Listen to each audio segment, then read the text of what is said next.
নমস্কার। আপনারা দেখছেন দ্য ইন্ডিপেন্ডেন্ট বেঙ্গল। আমি শিবম। আপনারা সকলেই জানেন কালকে ভয়াবহ এক আগুনে ঢাকার সচিবালয়ের অত্যন্ত কিছু গুরুত্বপূর্ণ কাগজ কিন্তু পুড়ে ছারখার হয়ে যায়। কিন্তু কেন হঠাৎ করে ঢাকার মতো একটি একটি সুরক্ষিত জায়গা সচিবালয়, যেটা কিনা সরকারের প্রধান আস্তানা, ঠিক সেখানে আগুন লাগলো? এ বিষয়ে একাধিক মত বিভিন্ন জায়গায় আলোচনা হচ্ছে, কিন্তু আমার ব্যক্তিগত অভিমত এখানে একটু অন্যরকম। ভিডিওটি শেষ অবধি দেখবেন এবং আপনারা এই আগুন লাগার পিছনে কোন ষড়যন্ত্র লুকিয়ে আছে বলে মনে করেন তা নিঃসন্দেহে কমেন্টে জানাবেন।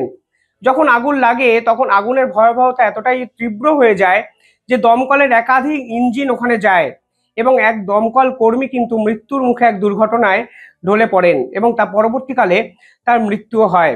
এবার আসল প্রশ্নটা হলো, কেন হঠাৎ করে এই আগুন লাগার মতো ঘটনা অ্যালাউ করলো বাংলাদেশের এই অন্তর্বর্তীকালীন সরকার? ঢাকার সচিবালয় কিন্তু পাড়ার কোনো ক্লাব নয় যে ইচ্ছা যখন খুশি ঢুকে সেখানে আগুন লাগিয়ে দিচ্ছে। ঢাকার সচিবালয় হলো বাংলাদেশের সব থেকে সুরক্ষিত একটি জায়গা। যদি প্রধানমন্ত্রীর বাসভবন এবং রাষ্ট্রপতির যে বাসভবন তারপরে আর কোনো জায়গা থাকে, তা এই মুহূর্তে সবচেয়ে সুরক্ষিত তালিকায় কিন্তু এই ঢাকার সচিবালয় প্রথম সারিতে আসে, কারণ এখানে সরকারের যাবতীয় সরকারি অফিসিয়াল তথ্য কিন্তু থাকে। ফলে এমন একটি জায়গায় বাইরের লোক এসে আগুন লাগিয়ে চলে গেল, এটা কার্যত কিন্তু বিশ্বাসই করা যায় না। বাংলাদেশের অন্তর্বর্তীকালীন সরকারের যে প্রভাব বা যে দাপট এবং এই সরকারের উপদেষ্টাদের চেলাচামুন্ডাদের যে প্রভাব, ঠিক তারা থাকতে কোনো বাইরের লোক এসে ষড়যন্ত্র করে ঢাকার সচিবালয়ের মতো গুরুত্বপূর্ণ একটা জায়গায় ঢুকে গেল, ঢোকার পর ইচ্ছা মতো যেখানে খুশি আগুন লাগিয়ে দিল এবং তারপর তিনি বেরিয়ে চলে এলেন, এটা কি আদতে বিশ্বাসযোগ্য একটা ধারণা হচ্ছে? কোনোভাবে হচ্ছে না।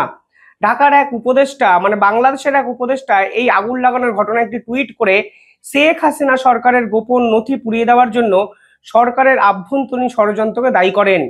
যদিও এই ধরনের উপদেষ্টার কথাবার্তা এত গুরুত্ব বা সিরিয়াসলি নেওয়ার কিন্তু কোনো প্রয়োজন নেই, কারণ এরা জেনে শুনে মানুষকে মিসলিড করে যায় দিনের পর দিন।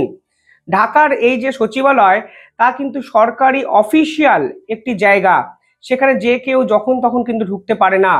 ফলে শেখ হাসিনা দেশ ছেড়ে চলে গেছেন 3 মাস। এই 3 মাসে এই অন্তর্বর্তীকালীন সরকার কিন্তু প্রত্যেকটা জায়গায় নিজেদের লোক অলরেডি বসিয়ে দিয়েছেন। এমনকি বিচারপতির আসনেও যাকে বসিয়েছেন, তাও কিন্তু মানে সেই ব্যক্তিও কিন্তু মোহাম্মদ ইউনূসের নিজে চুজ করা একজন ব্যক্তি।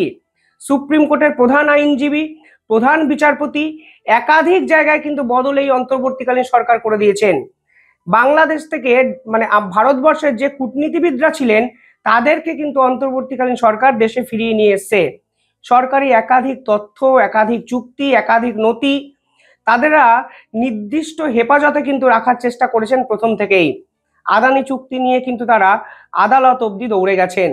ফলে এই ঢাকার সচিবালয়ের যে গুরুত্বপূর্ণ তথ্য তাদের হেফাজতে তারা করতে চেয়েছিলেন, এই প্রত্যেকটা হেফাজতে দায়িত্বে কিন্তু মোহাম্মদ ইউনূসের নিজের লোকই ছিল।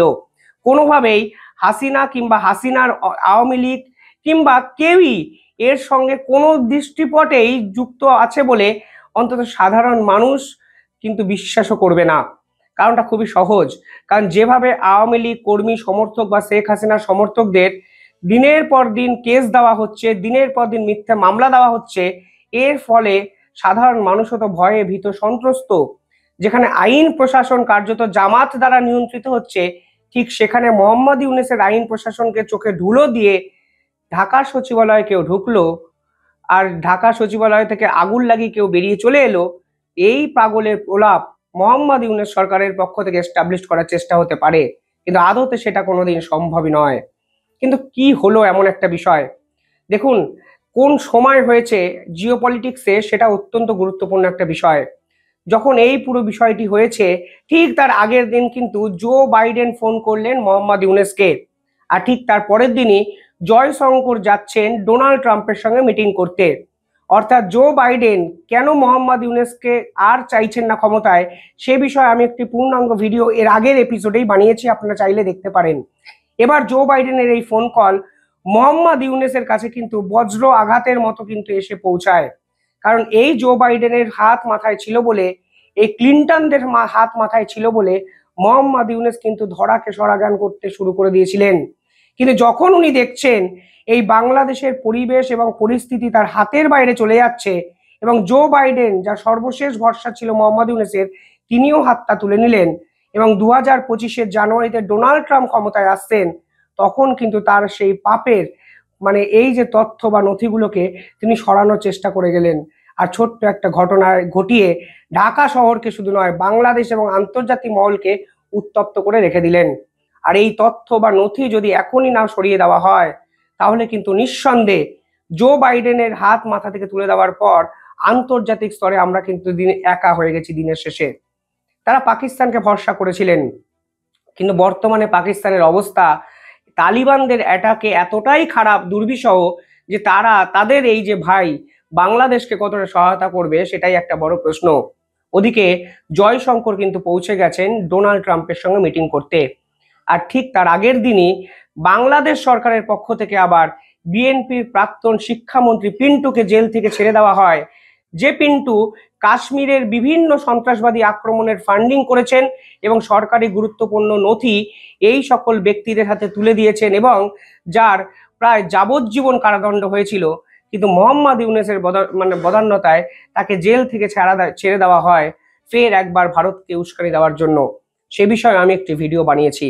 অর্থাৎ এই সকল ইস্যু, যেভাবে মৌলবাদকে বাংলাদেশের এই সরকার প্রশ্রয় দিচ্ছে, যেভাবে জসিমউদ্দিন রহমানির মতো একজন ব্যক্তিকে জেল থেকে ছেড়ে দেওয়া হয়েছে, যেভাবে আনসারুল্লাহ বাংলাকে কার্যত বাংলাদেশে সেফ প্যাসেজ দিয়ে ভারতকে, সেভেন সিস্টার্সকে, শিলিগুড়ি করিডরকে উত্তপ্ত করার চেষ্টা করা হয়েছে, সেই নথি যদি মোহাম্মদ ইউনূসের দরবারে থাকে, তাহলে কিন্তু ডোনাল্ড ট্রাম্প আসার পর, অন্তত জয়শঙ্করের এই মিটিং এর পর, সব থেকে বড় বিপদে পড়তে পারে মোহাম্মদ ইউনূস সরকার।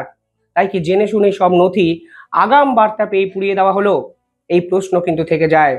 কারণ যেভাবে মৌলবাদীরা ভারতবর্ষের মাটিতে ধরা পড়ছে, যেভাবে একের পর এক অনুপ্রবেশের যে কালো তালিকা অজিত দোভালদের ইন্টেলিজেন্সের হাতে আসছে, যেভাবে খতম তালিকা কিছুদিন আগে ভারতবর্ষের ইন্টেলিজেন্স কর্তারা এই সকল ব্যক্তিদের জিজ্ঞাসাবাদ করে নিজেদের হেফাজতে নিয়েছে, ঠিক সেই সম্ভাবনা কিন্তু উড়িয়ে দেওয়া যায় না যে এই খতম তালিকার রুল ধরে, মানে সীমানা ধরে, এই শেষ প্রান্তটা মোহাম্মদ ইউনূসের গায়ে এসে ঠেকতো। অর্থাৎ কান টানলে মাথা আসে, এটা কিন্তু পুরনো প্রাচীন প্রবাদ। যেভাবে কান ভারতের মাটিতে ধরা পড়েছে, মাথা যে বাংলাদেশে বসে আছে এবং সেই মাথার পিছনেও কোনো এক আন্তর্জাতিক ষড়যন্ত্র লুকিয়ে আছে, তা এস্টাবলিশ করতে ভারতের কিন্তু মিনিট দুইয়ের বেশি সময় লাগতো না।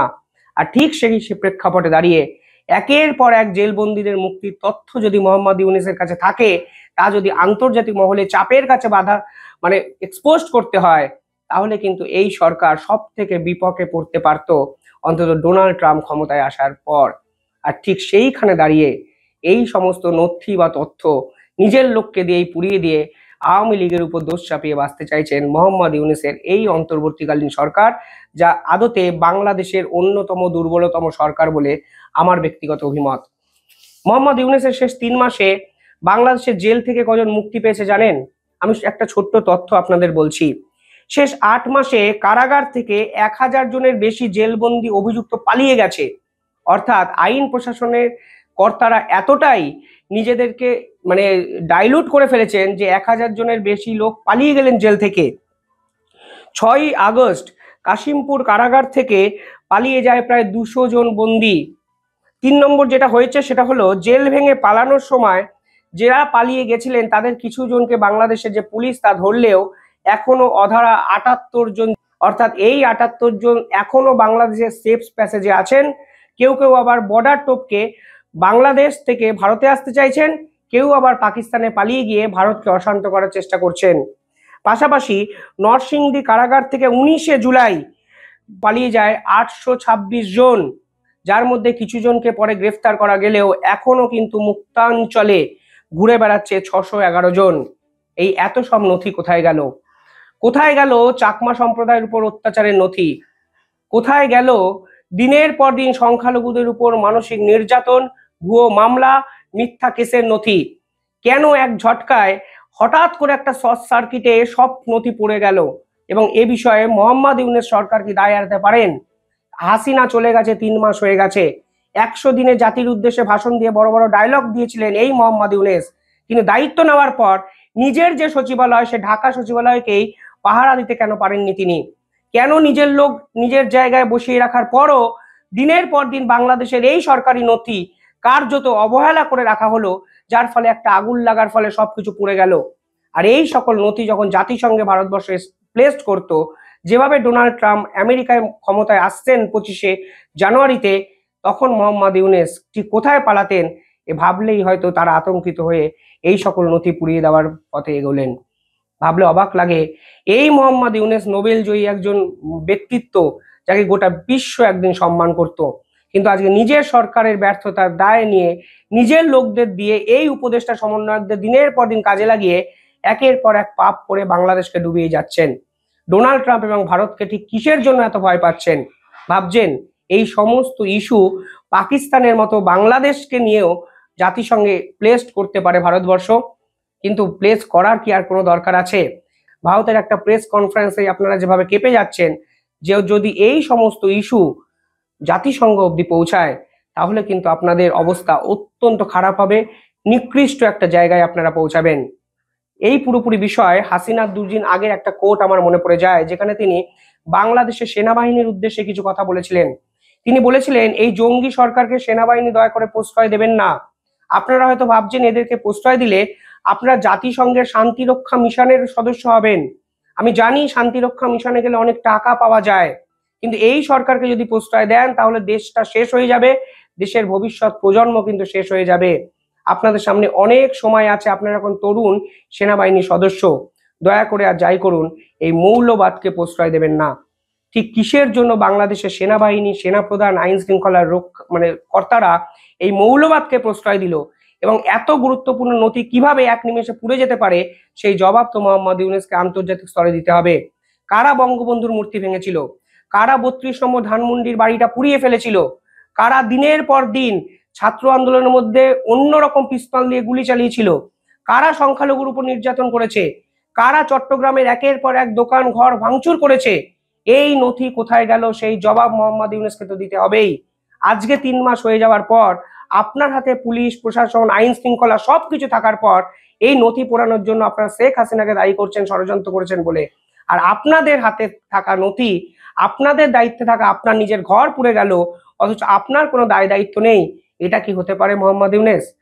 মানুষকে তো বোকা ভাববেন না। দিনের পর দিন মানুষকে বোকা ভাবতে গিয়ে, প্রো পাকিস্তানি অ্যাটিটিউড সেন্টিমেন্টকে বজায় রাখতে গিয়ে বাংলাদেশকে আন্তর্জাতিক স্তরে যে জায়গায় পৌঁছে দিলেন, জয়শঙ্কর এবং ডোনাল্ড ট্রাম্পের এই মিটিং এর পর যে ধাক্কাটা আপনার জন্য আসতে চলেছে, তার জন্য তৈরি থাকুন। কি ভাবছেন আপনারা? কমেন্টে জানাবেন। এই আগুন লাগা কি নেহাতি একটা আগুন লাগা বা দুর্ঘটনা, না এর পিছনে লুকিয়ে আছে অনেক বড় ষড়যন্ত্র? নিঃসন্দেহে কমেন্টে জানাবেন আপনাদের মতামত। চ্যানেলটিকে ভালো লাগলে একটু সাবস্ক্রাইব করে দেবেন। অনেকে বলছেন আপনারা নোটিফিকেশন পাচ্ছেন না, তার জন্য ইউটিউবে গিয়ে সার্চ লিখে দ্য ইন্ডিপেন্ডেন্ট বেঙ্গল লিখবেন বা নোটিফিকেশন অন করে অল ভিডিওস করে রাখবেন, তাহলে পরবর্তী আপডেটগুলো আপনাদের পেতে সুবিধা হবে। ভালো থাকবেন, ধন্যবাদ।